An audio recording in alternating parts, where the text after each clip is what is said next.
것처럼 분탕질을 굉장히 많이 쳐놓은 거예요. 그래서 쓸 수 없는 정책처럼 만들어놨는데 인권연대는 정부나 기업의 지원을 사양하고 오로지 시민의 참여로만 운영하는 100% 순도의 민간 인권단체입니다. 파면 이야기에 지금 여론이 다시 또 이렇게 움직이고 있는 상황입니다. 이 이야기들을 저희가 이제 중점적으로 한번 해보려고 합니다. 자, 오창익 시사평론가 나오셨습니다. 네, 안녕하세요. 네, 신용환 서원대 석좌 교수님 나오셨습니다. 네, 안녕하세요. 신용환입니다. 네, 자, 한 달 가까이 이 극우들이 과표집되면서 네. 여론조사가 요동을 쳤는데요. 이제 좀 안정 국면을 찾아가는 것 같아요. 탄핵 찬성 비율이 지금 한 60% 이상 나오는 것 같고, 특히 이제 중도층에서 많이 나온 것 같습니다. 이 흐름의 배경에는 뭐가 있을까요?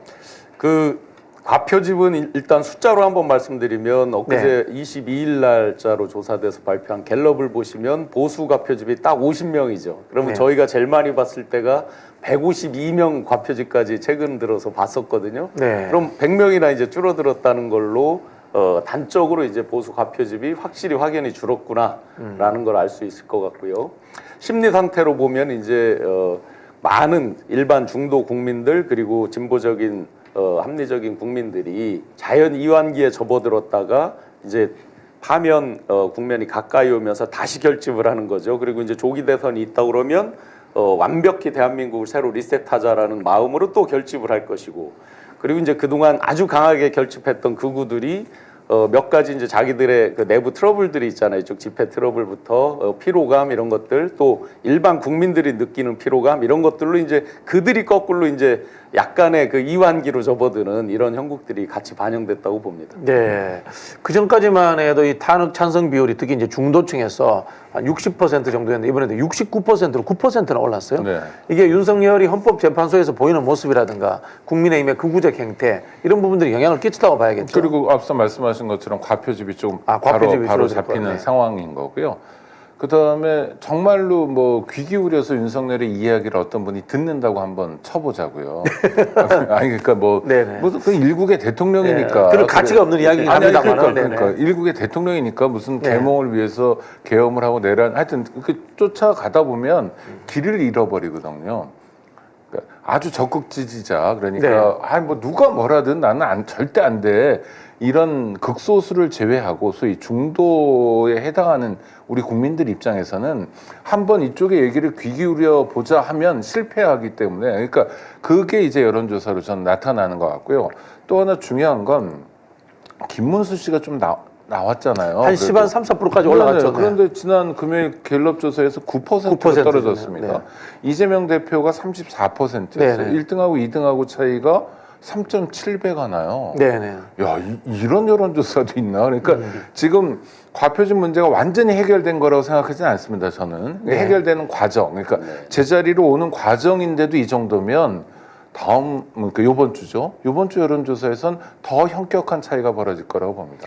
갤럽 그 조사 방식을 이해하면 이제 금방 그 왜 떨어졌는지를 이해하실 수 있을 것 같아요. 네. 보수 과표집이 약 100여 명이 이제 줄은 셈이잖아요. 50명 선이니까. 그 갤럽 방식은 예를 들어서 NBS 이런 데는 예시를 불러주거든요. 근데 네. 갤럽에서는 자기가 생각나는 대로 답을 하게 하거든요.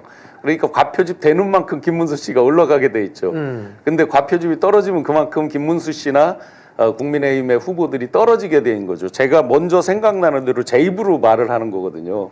이재명, 김문수, 홍준표, 뭐 오세훈을 제가 머릿속에 있는 사람을 얘기를 하기 때문에 그 방식에서 정확하게 반영이 된다고 봅니다. 네.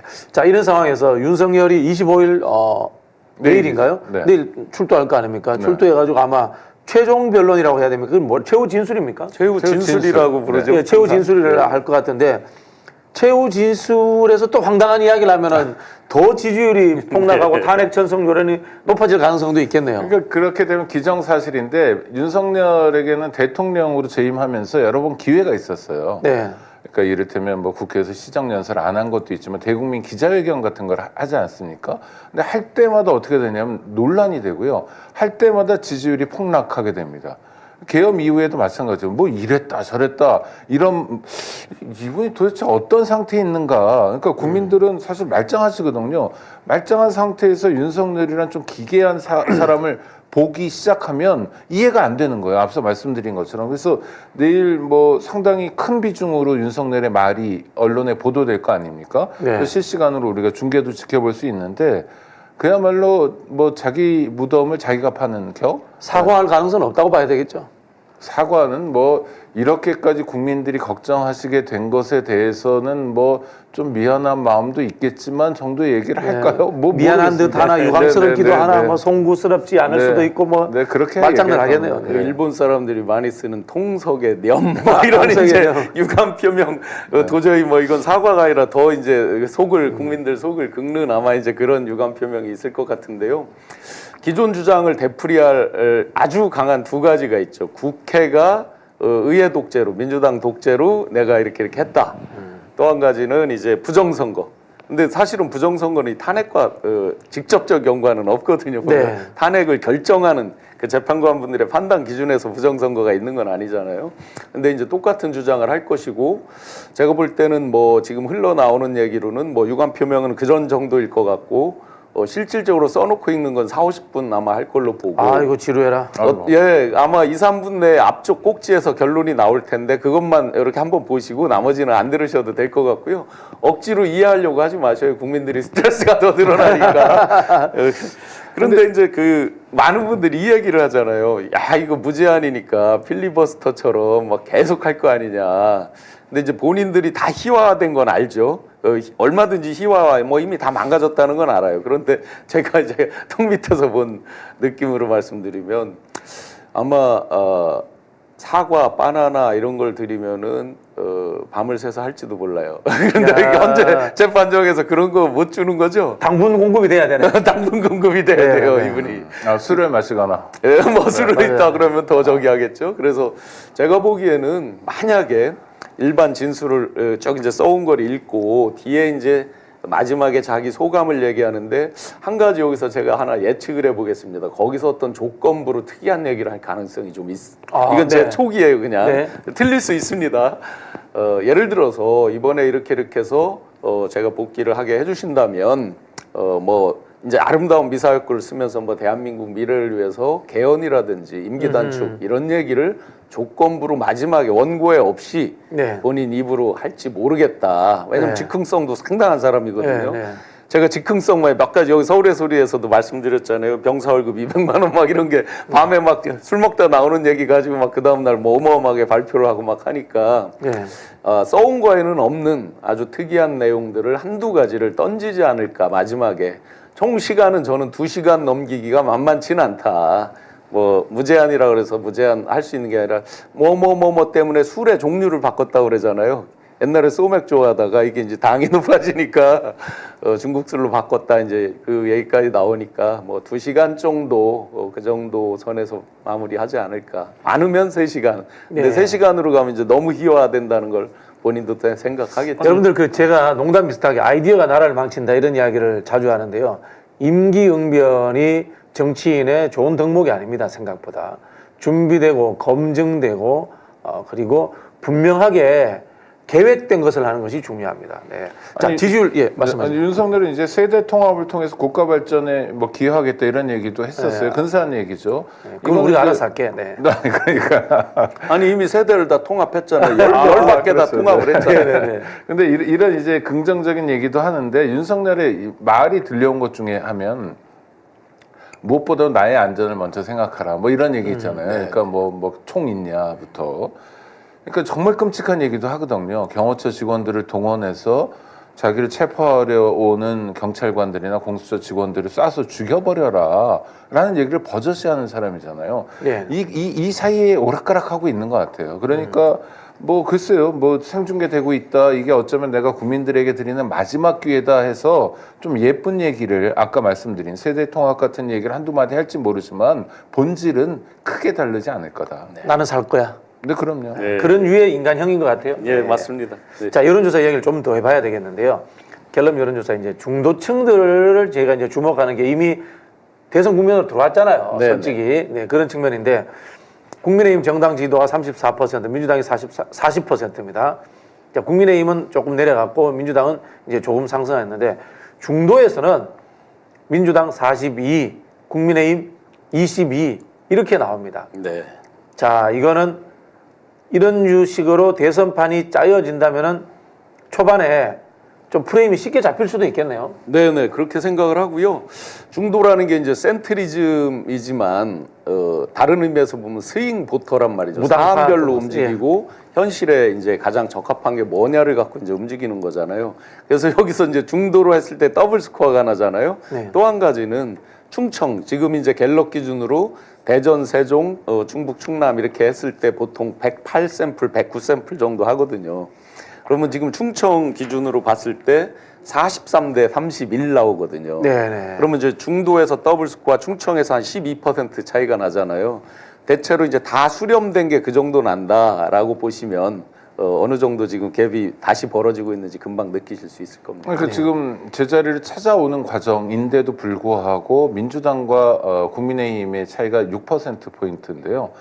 이게 오차 범위가 3.1 네. 플러스 마이너스니까 6.2잖아요. 네. 그러니까 0.2% 차이인데 사실은 오차 범위 밖에 있다고 봐도 크게 다르지 네. 않고 다음에 나올 때는 더 격차가 벌어질 거라고 네. 보고요. 네. 그러니까 지금 뭐랄까 국민의힘 뭐 보수라고 하든 극우라고 하든 이쪽이 허물어지는 느낌이 저는 납니다. 중도층에서 지지도 받지 못하고 그다음에 지금도 막 엉망진창이잖아요. 명태균 네네. 게이트 빼더라도 뭐 그냥 각자 자기만 살겠다고 해서 뭐 어제 같은 경우에 뭐 안철수 씨가 자기 대선 나간다 이런 얘기도 하고 네. 그러니까 이제 우왕좌왕이면서 자꾸 위치는 극으로 가고 있고 그래서 국민들 입장에서 중도 입장에서 보면 가까이 하기엔 너무 먼 당신이 돼버리는 것 같아요. 근데 네네. 이거는 좀 강화되지 않을까 싶습니다. 네. 자, 저희가 네. 중도 이야기를 했는데 최근에 이재명 대표가 난 중도 보수야 이런 이야기를 해서 이게 사실 좀 논란이 되고 있습니다. 네. 한편으로 보면은 그 발언이 지금의 이제 여론조사에서 중도들이 호응해주는 네. 효과로 나타난 측면도 있지 않나 이렇게 분석하는 분들도 있습니다만은 지금 이재명 대표의 중도 보수 발언에 대해서 국민이 참 여기 믿을 수 없는 데죠. 한국 여론평판연구소 네. 아시아투데이에서 국민의 53%는 가식적이다. 38%는 진정성 있는 발언이다. 이렇게 이야기를 했습니다. 그럼에도 불구하고 중도에서 여론은 올라가고 있어요. 네, 네. 이 여론조사와는 다르게 효과가 나타나는 거죠. 그럼요. 확연히 나타나죠. 제가 일단 이 한국 여론평판연구소의 조사에 대해서 진짜 평판을 한번 해보겠습니다. 네네네. 제가 드린 자료 하나만 띄워주실래요? 네. 네네. 지금 시청자 여러분 보시면 한국 여론평판연구소에서 저기 보시면 이제 규모 5만 명 돼 있죠. 그 다음에 8,000개 국번별로 010 빵빵빵빵에서 9999까지 해서 무작위로 추출했습니다. 네. 그 RDD RDD네요. 계속 네. 안 받으면 다시 걸고 하는 이제 이 네. RDD를 했는데 그 밑에 한번 특이한 걸 한번 보세요. 5만 있고요. 피조사자 접촉 현황 있고 5만 있고 결번이 몇 개입니까? 10,000개가 넘네. 1,514개가 결번입니다. 네, 네, 네. 그러면 5통에 한 통이 지금 전화번호가 없다는 거잖아요. 그렇죠. 결번은 받지 않은 거랑 달라요. 저 밑에 보시면 그 밑에 네, 받지 네. 않거나 이런 응답은 그 밑에 또 있어요. 네. 그리고 또 한 가지, 그래서 결번이 저렇게 많다는 건 뭐예요? 옛날 거라는 거네.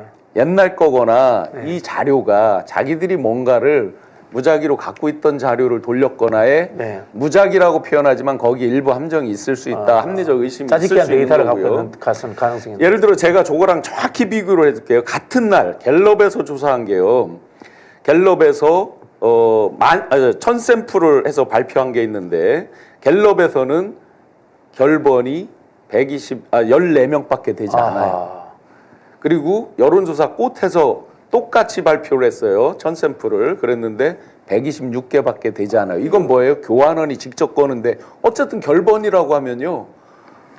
똑같이 많을 수 있잖아요. 퍼센테이지로 보면. 그러니까 확연히 저 자료 자체가 일종의 이제 로 데이터 모 샘플 자체가 모집단이죠, 조금 모집단. 좀 이상하다. 그다음에 네. 맨 밑에 보시면 응답률이 나오죠.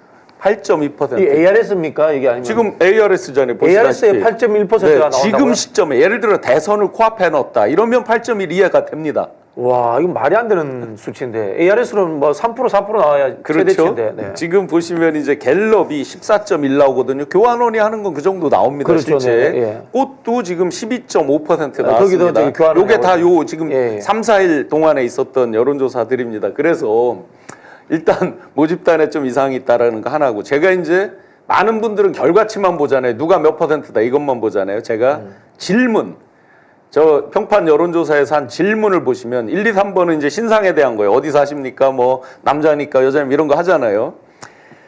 4번 질문에 황당한 질문이 나와요. 제가 그대로 읽어보겠습니다. 선생님께서는 윤석열 대통령 계엄 선포 당시 체포자 명단 메모를 작성한 홍장원 전 국정원 차장이 헌법재판소 증언 과정에서 수차례 진술을 번복하고 자신이 오류가 있었다는 점을 시인한 사실에 대해서 알고 있습니까? 이게 질문이에요. 홍장원을 진술을 번복한 사람으로 규정화시켜서 자기 지지층만 답하도록 했네요. 그 뒤로 쭉 이제 끊는 사람이 막 다반사로 생겼을 거 아니에요. 그리고 대권 지지율도 딱 한 명만, 이재명 대 김문수 이렇게 딱 한 명만 해서 찝었어요. 아, 그러면 이게 누구를 위한 저 여론조사구나 딱 알잖아요, 사람들이. 마지막 질문, 여기서 이제 가식적이냐 진정성 있느냐라고 물은 질문이 홍장원 씨 질문을 놓고 맨 마지막 10번 질문에 마지막으로 쭉 하면서 이재명 정체성을 인식한 진정성 있는 발언이라 생각하면 1번, 가식적인 발언이라 생각하면 2번이 마지막 질문에 나와요. 그럼 앞에 소위 진보 합리적인 사람들 끊을 사람 다 끊었죠, 열받아서. 네, 어이없어서. 또더 끊었겠네. 네. 그런데도 많이 나왔네요. 네, 이렇습니다. 그래서 시청자 여러분들 너무 불안해하거나 걱정하지 마시고 이런 질문에 사실은 답이 있다. 아마 이 여론조사 전화번호 받아보신 분 거의 없을 겁니다. 저는 근데 말씀하세요. 아니 모집단 자체가 15년 전 국민의힘 당원 전화번호 같아요. 아 느낌에 그렇죠? 예. 만약 그게 사실이라면 불법이에요. 그러니까요. 네네. 아니 그러니까 그게 아니면 해석되겠습니까? 그렇죠. 지금? 네. 아니 그것도 5통에 어떻게 한 통이 그러니까 번호가 없냐? 지금 거도 아니라 15년 전. 네네. 하여튼 재밌는 사람들입니다. 그냥 그러려니 하면 될 것 같고, 저는 중도 보수에 대해서 저는 뭐 긍정적으로 평가하는데 왜 그러냐면 이제 저 정치를 하려는 사람들이잖아요, 그렇죠? 네네네. 대통령이 되려는 사람들이잖아요. 그럼 어떻게 해야 되냐면 가장 중요한 원칙이 뭔지를 확인해야 됩니다. 그러니까 지금 당장 제기되는 국민의 요구나 국민의 뭐 어떤 여망 같은 것도 되게 중요합니다만 흔들리지 않는 여망이랄까, 아주 중요한 기준이랄까, 이런 걸 점검해 보는 게 중요하다고 생각하는데 그건 누가 뭐래 해도 헌법입니다. 그래서 정치인들이 말로는 헌법과 법률에 따라라는 얘기를 굉장히 많이 하고 있어요. 헌법과 법률에 따라서 경제 정책도 꾸려가야 된다고 생각합니다. 특히 헌법에 따라. 그럼 대한민국 헌법은 경제 정책에 대해서 어떤 입장이냐면 그야말로 중도 보수. 중도죠. 네. 왜냐하면 성장에 대해서 굉장히 많이 이야기합니다. 네. 그러니까 국가는 국민 경제를 성장시켜야 될 주체인 거예요. 네. 근데 이 성장이 어떤 성장이냐면 앞에 관형사가 붙는데 균형 있는 국민 경제 성장입니다. 네. 그러니까 균형이 있다고 하면 이건 좌파적이고 진보적이잖아요. 그렇죠? 균형은 좌파는 아닙니다. 아니, 균형은 약간 소득 분배 이런 그 측면은 차이가 있습니다. 그렇습니까? 철학적으로 이 네. 평등이 이퀄리티가 되면 좌파라고 하는데 네. 균형은 밸런스거든요. 그 아. 영어적 의미로서 네네네. 굉장히 맞습니다. 중립적으로 뭐 접근합니다. 네, 중도적 뭐 하여튼 그러니까 네, 중도적. 중립적인 네. 오위입니다. 그럼 제가 좀 바로 잡겠습니다. 중도적 네, 가치잖아요. 중립적. 네. 성장은 약간 보수적 네네네. 가치일 수도 예. 있잖아요. 예. 그러니까 헌법에서 그렇게 얘기해요. 헌법 진짜 중도 보수네요. 아, 그렇죠. 그러고 보니까. 그 다음에 경제 조항에 가면 뭐 119조나 이런 데 가면 어떤 얘기들을 하고 있냐면 거기도 마찬가지로 소득재 분배도 얘기하고요. 네네. 국민 경제 성장 또 얘기하고 있습니다. 네네. 성장을 얘기하는데 이 성장은 지속돼야 된다는 거예요. 그리고 경제 성장이 되고 나서 또 뭐가 돼야 되냐면 안정도 아주 중요하게 얘기합니다. 네네. 왜냐하면 들락날락하면 안 되거든요. 네네. 뭐 어느 날은 장사가 잘 됐다가 그 다음에 안 됐다가 이러면 들락날 롤러코스터처럼 가면 안 되는 거예요.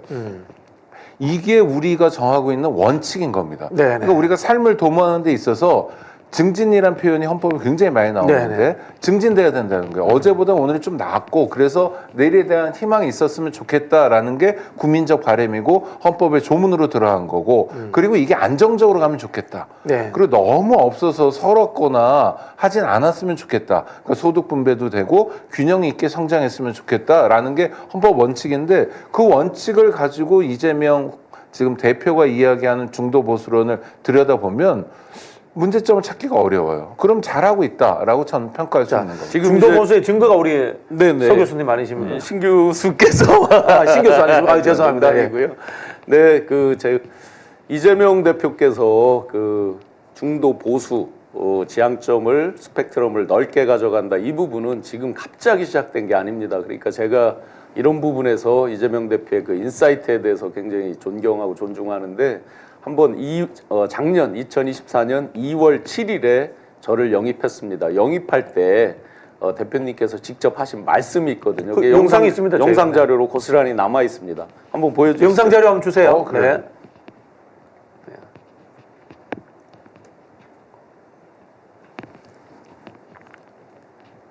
나오는데 시간이 걸리네요. 네. 그래서 신용환 우리 청년위원장께서는 좀 독특한, 우리 박근혜 대통령 정부의 청년위원장이었던 거죠. 어쨌든 좀 어쩌면 우리의 폭을 많이 넓혀주실 걸로 각별히 기대하고 있습니다.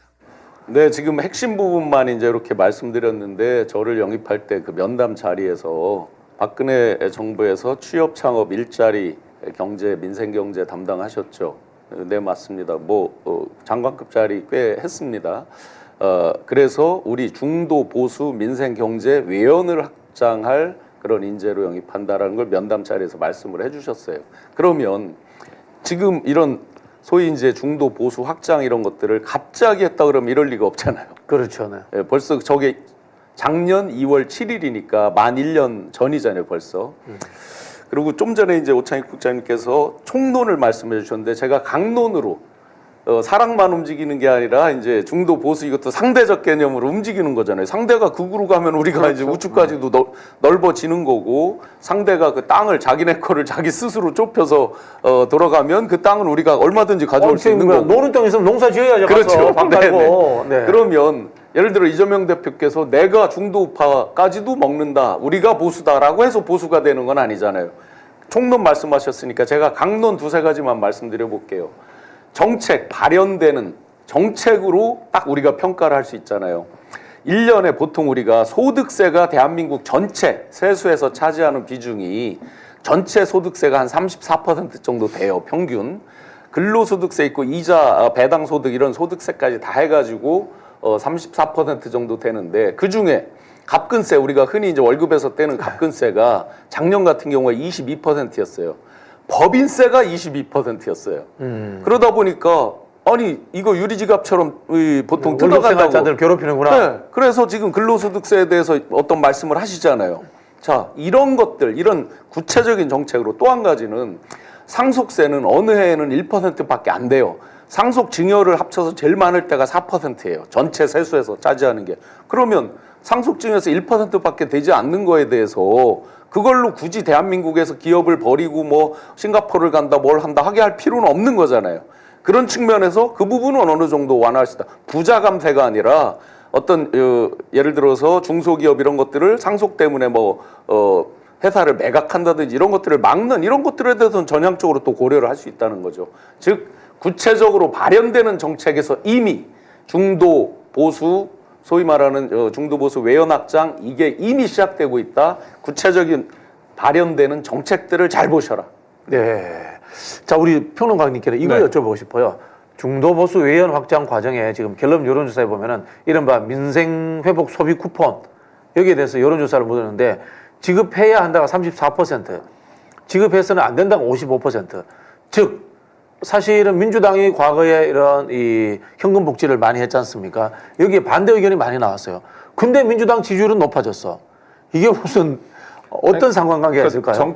정책에 대한 이해는 좀 시간이 걸리는 것 같아요. 네. 그러니까 뭐 25만 원 쿠폰이든 어떻든 간에 민주당이 이런 얘기를 여러 번 해왔는데 사실 공격도 많이 받았거든요. 네네. 그리고 이제 대표적으로 포퓰리즘이라고 하거나 네네. 뭐 저 표를 산다거나 이런 공격도 많이 받았고 그래서 그런 인식이 좀 팽배해 있는 것 같아요. 중도층들이 사실 이걸 좋아하진 않아요.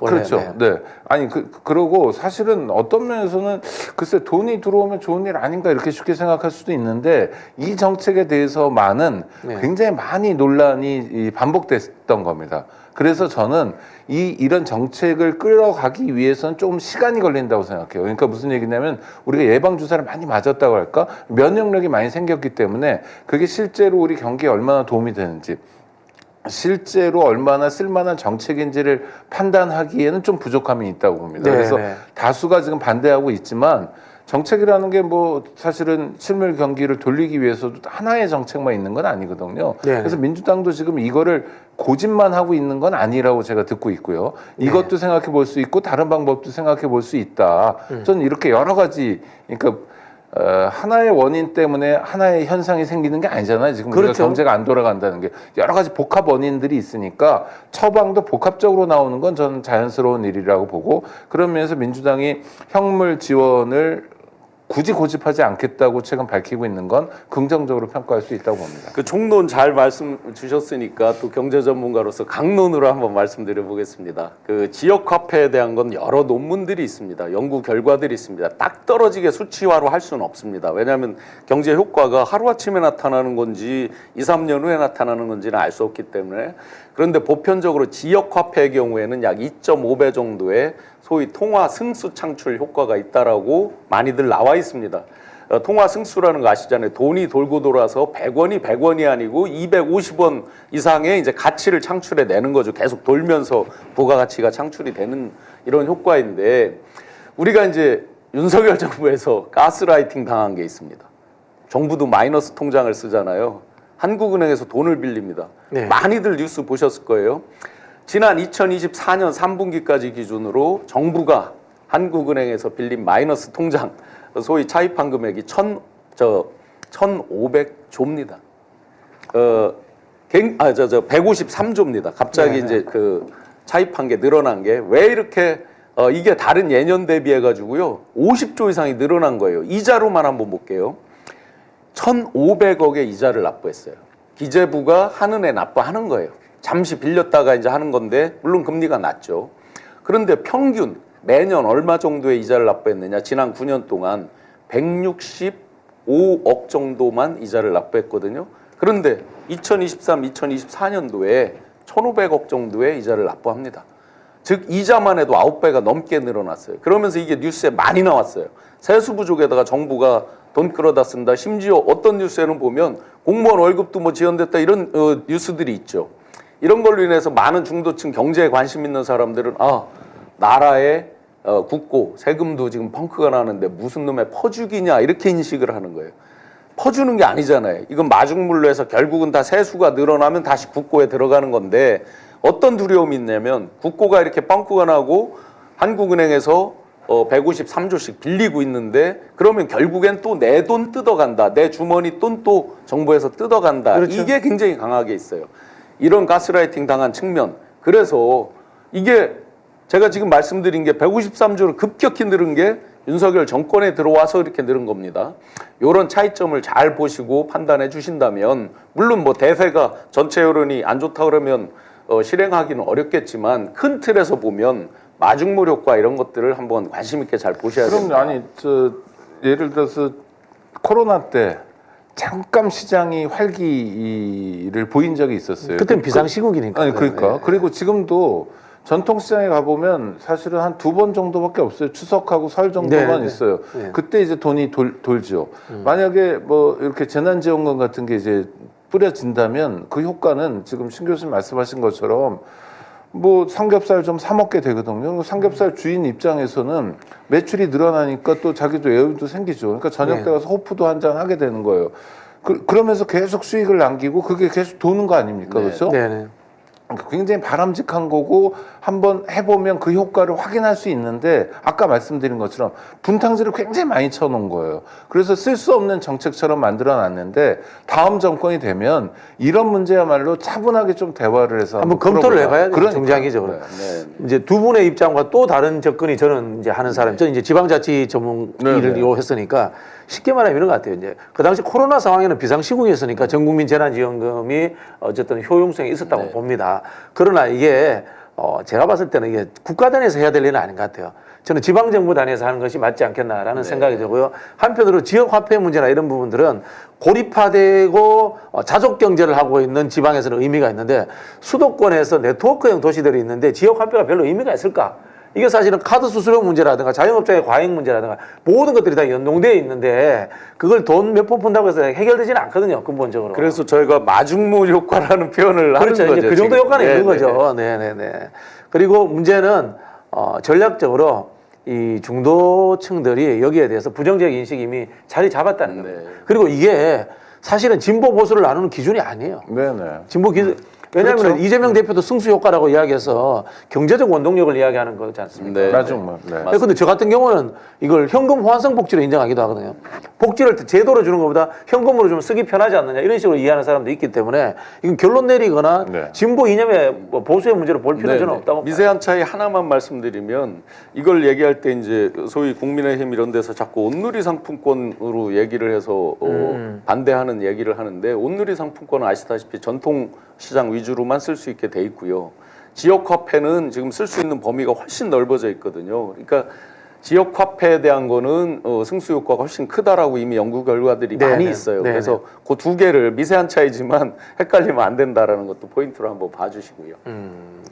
축 깜빵 가는 님께서 박진영 씨 사는 곳을 빼고 합시다 이렇게 그런 뜻이 그건 아니고요. 그럼요. 그건 아니죠. 네. 사실은 이제 이게 우리 근접성의 원칙이라는 이야기를 하는데 내 삶은 내가 제일 잘한다. 그래 네. 지자체에서 하자라는 네. 취지의 이야기죠. 국세와 지방세 조정을 해서 자, 이거 하나 여론조사 표 하나 좀 띄워주세요. 여기에 제가 궁금한 게 이 부분이에요. 이른바 이 소비 쿠폰 문제에서 이념별로 정치적 성향별로 어떤 차이가 있는지 한번 보고 싶어요. 네. 지금 글씨가 작아서 안 보이는데 한번 크게 좀 띄워봐 주세요. 자, 한번 보겠습니다. 보수 중도에서 찬반이 지급해야 한다가 어떻게 나오나요? 중도에서 34대 54 나와 34대 54. 네. 그렇죠. 제 말이 맞잖아요. 네네. 예, 중도들이 이거 이른바 이 현금 주는 걸 별로 안 좋아한다니까. 네네. 네. 이제 그런 부분이 있습니다. 이게 한편으로 보면은 제가 보기엔 두 가지 측면 같아요. 중도들이 이른바 이 현금 지급안을 별로 안 좋아한다는 측면들도 있고요. 민주당 지지층과 이재명 지지층이 중도들이 많이 들어오면서 이것에 대한 지지도가 떨어졌다라고 역으로 해석하는 방법도 가능할 그 것 같아요. 방법 맞습니다. 그 분석도 맞다고 보고요. 네. 네. 자, 이제 본격적으로 대선 주자 지지율 한번 가보겠습니다. 아까 말씀하신 것처럼 김문수가 10% 붕괴됐습니다. 네. 그 상황에서 이제 한동훈, 안철수 등이 이제 대선 출마 공식화를 선언을 했는데 어때요? 그럼 이게 국민의힘의 극우화가 조금씩 벗어나고 있다 이렇게 볼 수도 있는가요? 아니면은 그냥 국민의힘 전반적인 하락으로 봐야 되나요? 저는 국민의힘이 하락이 아니라 붕괴 상황인 것 같습니다. 붕괴 상황이다. 지금 그러니까 이 사람들 대선 포기했나 싶을 정도로 네. 아니, 예를 들어서요. 그러니까 이 걸음이라는 게 좀 정돈돼서 걸어야 되잖아요. 근데 국민의힘 전체적으로는 어떤 입장이냐면 탄핵되면 안 된다. 탄핵은 기각돼야 된다. 그래서 우리 대통령이 직무에 복귀하셔서 뭐 어쩌고저쩌고 이런 식을 양권 씨가 이야기하고 있는 상황입니다. 그리고 지금도 계속 트집 잡고 있어요. 헌법재판소 뭐가 문제다, 뭐 서부지원 영장이 문제다 이런 식으로 말도 안 되는 거 가지고 이제 간극을 벌여가지고 트집 잡고 있는데 국민의힘 당원은 아니지만 이준석 씨 이미 대선 주자로 나서고 있고 또 국민의힘의 전 대표인 한동훈 씨는 뭐 출판 기념회는 안 하지만 북 콘서트는 한다면서 이미 움직이고 있고 뭐가 차이가 있어요? 그분은 뭐 그러니까요. 앞뒤 말이 너무 이상해가지고. 네, 하여튼 이미 움직이고 있고요. 네. 그다음에 어제는 안철수 씨가 또 대선 나오겠다고 사실상 이야기한 거예요. 네. 그러니까 어떤 면에서 민주당보다 훨씬 더 뭐 일부지만 발빠르게 움직이고 있는 겁니다. 그러니까 당의 입장은 탄핵이 안 돼야 되는데 일부 주자들은 탄핵을 기정사실화하면서 가는 거예요. 그러니까 이런 걸 전문 용어로 콩가루라고 하는 거죠. 아니 그렇잖아요. 아니, 김문수 씨도 그런 얘기를 해요. 기자들이 물어보면 정치인은 정치로 답해야지 하면서 실제로 대선 후 행보를 하고 있습니다. 또 뭐 별거 아닌 토론회 국민의힘 국회의원들이 60명 가까이 모이고 이런 모습들을 계속 보여주잖아요. 그러니까 아니 선거라는 게 굉장히 정밀한 작업이고 5년이면 5년에 한번 지금은 조기 대선이지만 3년 만에 정당의 역량을 다 쏟아부어가지고 해야 되는 판이잖아요. 그런데 이 사람들이 이렇게 오합지졸이면 대선에 관심이 없나? 속내는 다른 데 있나? 아, 역시 중진들은 당권인가? 네. 그냥 자기가 당선되는 것만 관심인가? 뭐 이럴 정도로 어수선해요. 네. 그게 지지율에 나타나는 것 같습니다. 일률적인 그 1대1 대결의 여론조사 방식이 아니라 이제 이렇게 쭉 늘어놓는 방식은 미국에선 잘 하지 않는 것으로 알고 있습니다. 네. 그러면 이제 여기서 국민의힘 좀 억울한 게 있겠죠. 왜냐하면 야권에서는 독보적으로 이재명 대표께서 이제 앞서고 있고 국민의힘은 쭉 지금 늘어져 있잖아요. 김문수, 홍준표, 뭐 오세훈, 한동훈 쭉 있잖아요. 그러니까 이 갤럽 방식에서는 자기가 생각나는 대로 부르다 보니까 이제 흩어지는 효과가 있는 거죠. 어쨌든 계속 그런 방식으로 조사를 했으니까 우리가 추세성을 이제 보면 되는 건데 거기에서 일률적으로 비슷하게 많이 떨어져 있습니다. 즉 보수가 결집력이 약해지고 중도 보수 아까 이제 그 편향성이 줄어들면서 보수층의 이제 과표집이 줄어들면서 당연히 이제 이들이 떨어져 있는데요. 여기에서 이제 우리가 몇 가지 또 특징들을 이 안에서도 이제 좀 볼 필요가 있다라고 생각을 합니다. 그 가장 극명하게 이들이 체포 구속될 때 뭉치고 서부지법 난동 부리고 막 했잖아요. 그러다가 이들도 자연 이완기가 오면서 소위 말하는 현타의 시간이 분명히 온다. 지금 저는 보수층이 극보수층이 이제 아노미의 시간으로 접어들기 시작했다라고 봅니다. 단 한 가지 제가 딱 지표로 한번 말씀드려 볼게요.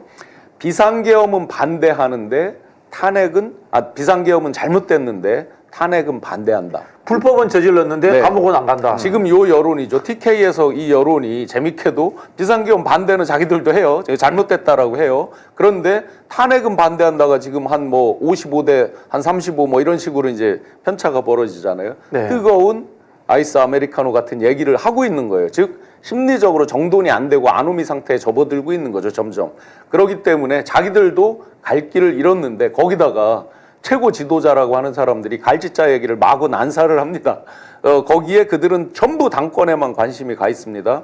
여기서 이 사람들 중에 출마 안 할 사람 아무도 없어요. 제가 어제 거론된 국민의힘 후보 숫자를 세보니까 맥시멈은 한 14명 나올 것 같아요. 자, 유정복, 네, 거기까지. 이철우. 예, 심지어 저 충남지사 김태흠, 대전시장 이장우 씨까지 이장우. 다 해서 14명이 되더라고요.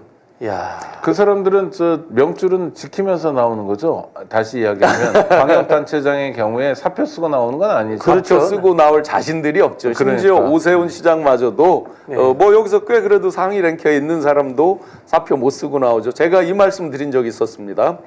민주당 대비 아마 대권 후보 주자가 배 이상, 2배 이상 될 거다라는 말씀 드렸습니다. 왜? 명태균 게이트. 거기 관련된 사람들은 일단 후보로 나와야 내가 대권 후보로 나왔는데 나를 정치적으로 핍박한다라는 명분 만들기 위해서 대거 출마한다. 실제 한 14명이 되더라니까요. 아니 그러니까 내란으로 다 망한 정당이 그리고 뭐 예전 같으면 천막당사, 뭐 단식투쟁, 뭐 삼부일배 이런 거 하면서 국민들께 용서를 구해야 될 사람들이 그러기는커녕 정신 못 차리고 15명이나 대선에 나오겠다는 상황이니 이건 망한 정당이잖아요. 네. 그러니까 일반 국민 중도만이 아니라 보수 입장에서도 아무리 찍어주려고 해도 정말 우리의 길을 잃어버리게 만든 작자들이어서 저는 이번 대선 때 어마어마한 심판을 받을 것 같다는 생각이 듭니다. 그 이야기인 즉세는 과거의 양자구도에서 어쨌든 간에 51대 49 싸움이 됐는데 네. 이번에는 그런 구도로 흘러가지 않을 수도 있다. 아니 그 한쪽이 붕괴돼 버리니까. 붕괴될 수 그 있다. 여론조사에 나오는 수치보다 제가 이제 이 말씀도 드렸었죠. 아마 결과 받아보면 깜짝 놀랄 것이다. 그 현타의 시간이 오고 그건 이제 부끄럽고 창피한 거잖아요. 개인적으로 보면. 그러면서 이제 투표장에 안 나갈 사람들을 지금 계산을 안 했어요. 여론조사에. 네. 실제 지난주 발표된 여론조사에 함정이 있어요. 반드시 투표하겠다가 89%뭐 이런 식으로 막 나오고 있잖아요. 아유, 절대 그렇지 않습니다. 실제 현실에서 그렇지 않습니다. 그렇기 때문에 그 부분을 감안해 보면 물론 민주당에서는 계속 부자 몸조심처럼 정말 열심히 하면서 이거 근소한 차이다 이런 것들을 강조하고 더 결집을 해야 됩니다. 그건 당연한 겁니다. 선거 캠페인 전략이기도 하고요. 그런데 결과는 받아보면 국민의힘 쪽에서 깜짝 놀랄 겁니다. 네. 자, 실제로 국민의힘 내부를 들여다보면요. 김문수, 오세훈 양강으로 가지 않겠느냐라는 이제 이 전망들이 많습니다. 그 전망에는 현재 있는 다른 정치인들의 희우의 진로, 나는 오세훈 내보내고 서울시장도 하고 싶고 지방선거 때 나는 뭐 강원도 가서 공천도 받고 싶고 이런 부분들도 작동하지 않을까요? 아니 뭐 그런 마음들은 있겠지만 예를 들어서 지방선거라는 게 멀리 있는 게 아니라 내년에 있잖아요. 네네. 내년 지방선거는 어떻게 진행될지 대충 예측할 수 있는 거 아닙니까? 그렇죠. 네네. 근데 왜냐하면 민주당이 만약 집권한다면 민주당 후보들이 지방선거에서 압승할 게 예상되잖아요. 네네. 그거는 뭐 3년 전에 윤석열 정권 집권 직후에 치러진 지방선거에서 민주당이 참패한 것하고 마찬가지 이치거든요. 그러니까 지금 도대체 이 사람들은 머릿속에 뭘 탑재하고 있는 거지? 아, 신 교수님 말씀하신 게 답이구나. 그냥 어떤 상황에서도 나는 살아야 되겠구나. 예? 명태균이 뭐 돼지 잡는다고 하니까 그럴수록 나는 더 대선 후보가 돼가지고 몸집이라도 불려야 되겠다. 난 지방단체장 이거 국회의원 3번 한 다음에 어렵게 내가 광역단체장 하는 건데 언론에도 별로 안 나오니까 이번 기회에 조금 얼굴이라도 알리고 내 이름 정확히 모르는 유권자가 얼마나 많은데 충남 말고도 다른 동네 사람들도 내 이름을 알아야 되는 거 아니야? 뭐 이런 자아 실현만 있는 것 같아요. 망하는 거죠. 이미지적으로 이제 김문수 류가 있고 이제 오세훈 류 이게 이제 그나마 극우보다는 조금 덜하다라고 한번 쳐보자고요. 그럼 이미 이제 1대0이 됐습니다. 엊그제 세미나들이 있었는데 여기가 58명, 여기가 48명, 이미 이제 1대0이 됐어요. 이들의 시계는 이번 판 나가리입니다 해서 사실은 대선에 진다는 거 자기들도 알아요.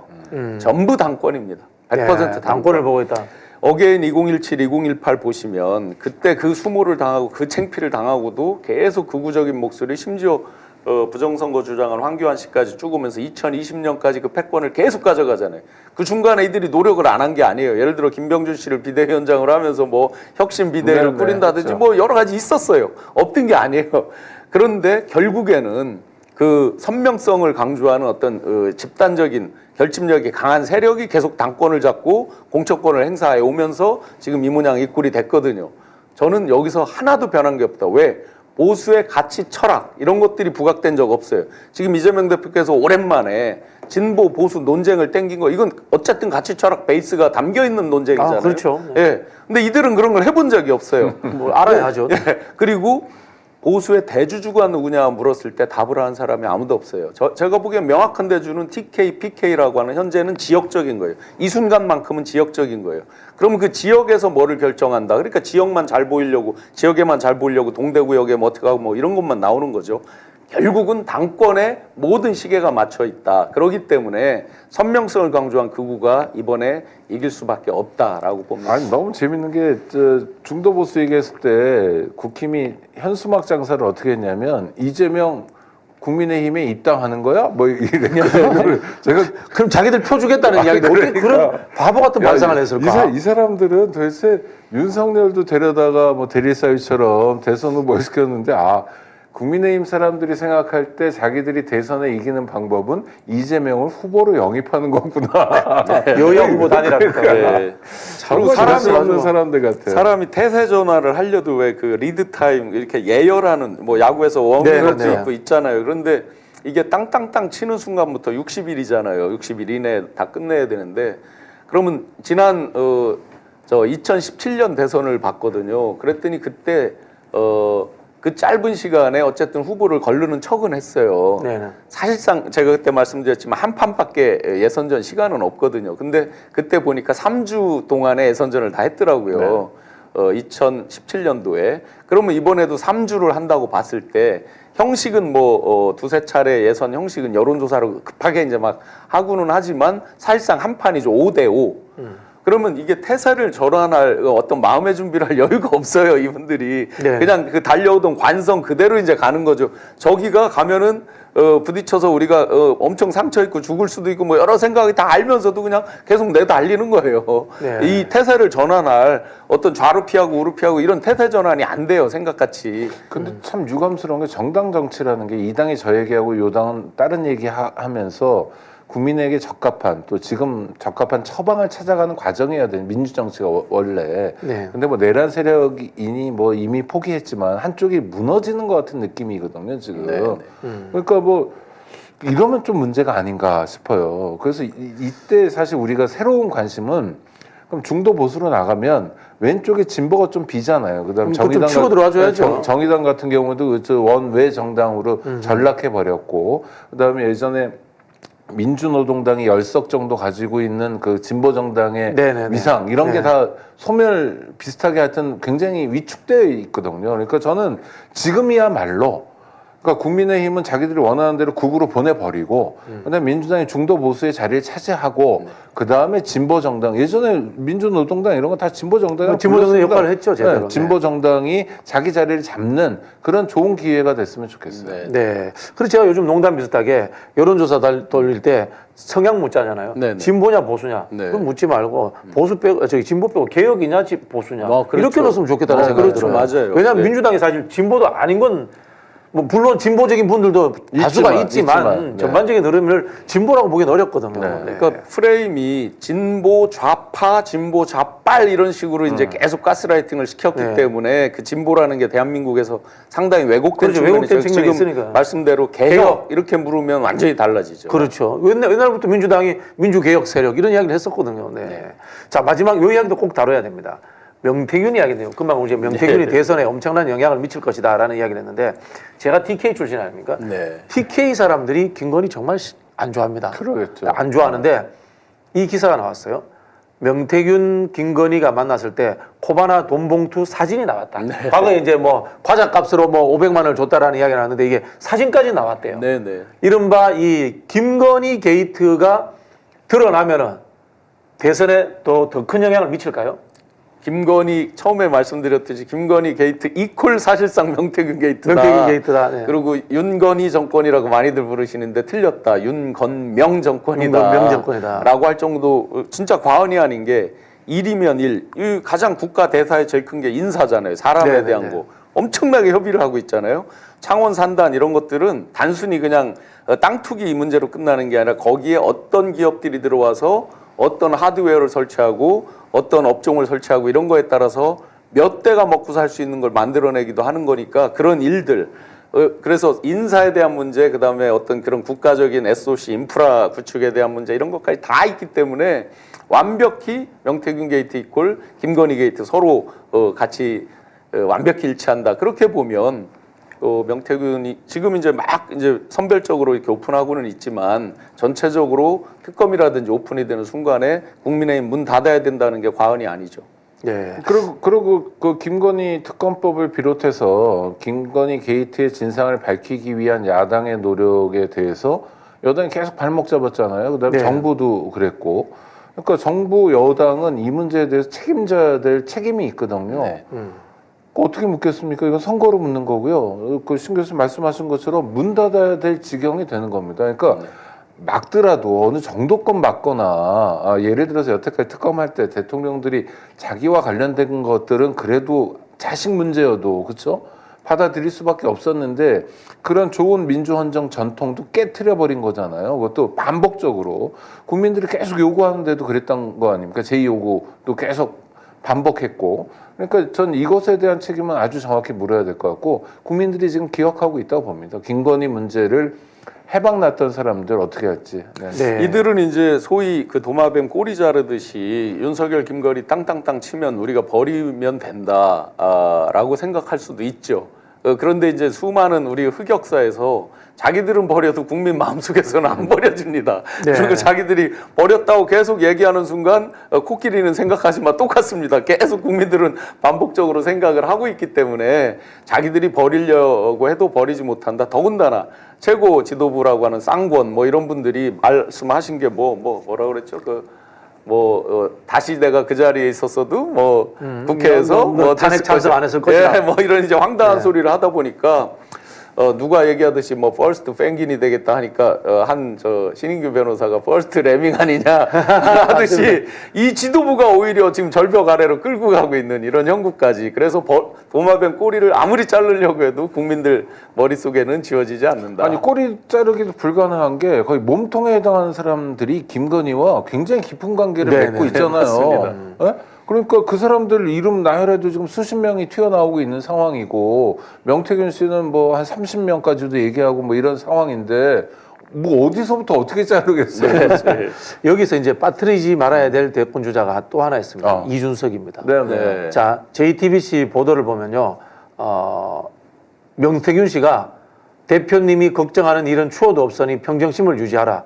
여사님 스케줄 보고 대표님과 자리를 만들겠다. 즉 이준석이 2022년 당대표 시절에 윤리 제소되고 성상납 의혹 가지고 문제가 될 때입니다. 그때 명태균 씨가 김건희를 통해서 이준석 문제를 해결하려고 했다라는 그 취지의 지금 보도가 나왔습니다. 실제로 어쨌든 어떻게 어느 정도 깊이 관여한지 모르지만 결과는 무혐의가 됐어요. 네네. 이거를 이제 많은 저 패널들이 CR 리스크라고 부르더라고요. 네. 성상납에 대한 부분 아마 빗대서 그러는 것 같은데 분명히 결과가 있다.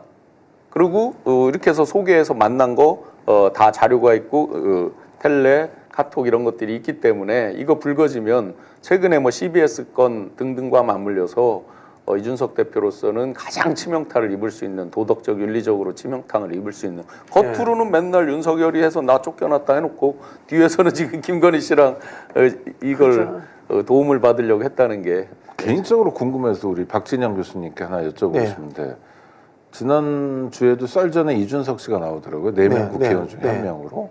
그다음에 김현정의 뉴스쇼는 뭐 말할 것도 없고. 그 언론에서 이준석 씨가 자주 소비되는 까닭은 뭡니까? 일단 뉴스를 생산해 주니까요.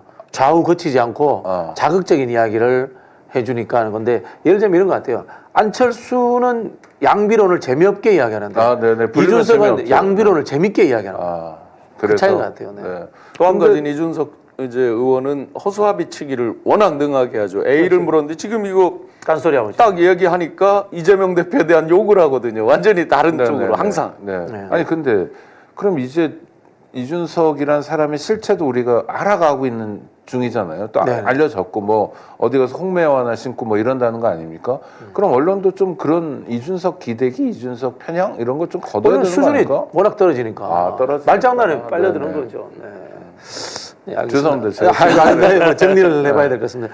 아니 뭐 저는 개인적으로 그렇게 이야기합니다. 대한민국에서 정치에서는 안 되는 사람 원투를 꼽으려면 안철수, 이준석, 그다음 가면은 뭐 한동훈, 오세훈. 네. 이 사람들은 이념, 철학 이런 가치 없어요. 네. 권력욕에 의한 이 기회주의적 정치만 한 사람들이에요. 이념 철학 가치 없는 거 한동훈 씨 책 표지 한 번만 띄워줘 그렇죠. 보시겠어요? 네.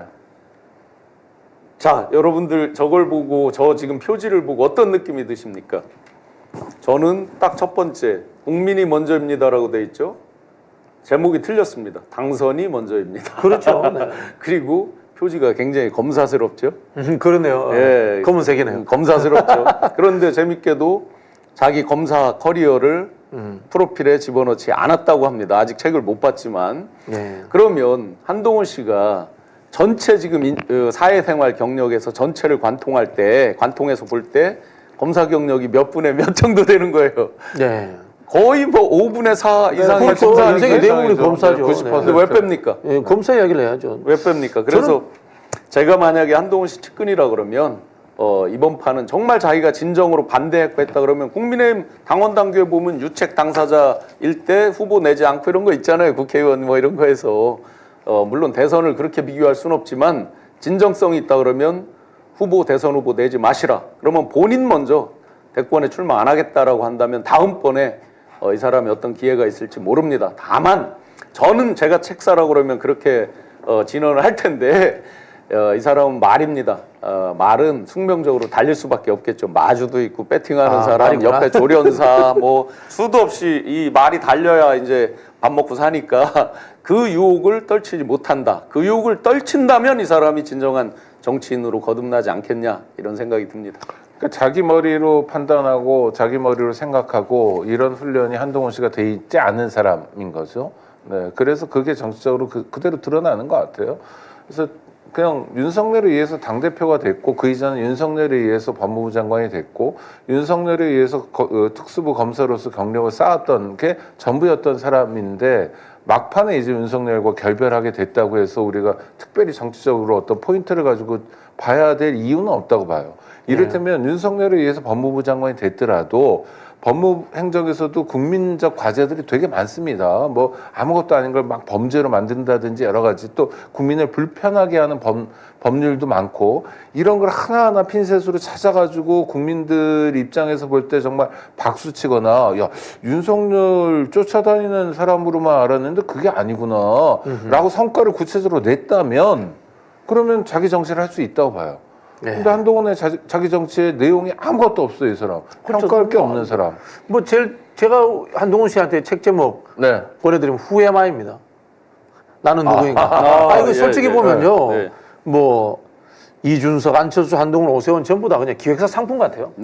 솔직히 네, 네, 네. 김문수 씨가 뉴라이트 역사관만 없으면은 네. 저는 극우도 인정해야 되는 이념이라고 봐요. 근데 뉴라이트라는 게 매국적이기 때문에 네, 네. 우파도 아니잖아요. 네. 그래서 이분이 문제지. 사실 김문수나 홍준표, 유승민 이런 분들은 체계적인 보수적 아니, 뭐, 사고를 가진 분들이잖아요. 자기가 걸어서 자기 발걸음 뭐 족적이 있는 사람들이 그렇죠. 네, 네, 엉터리는 네. 어떻든 간에. 그렇죠. 네. 네, 네.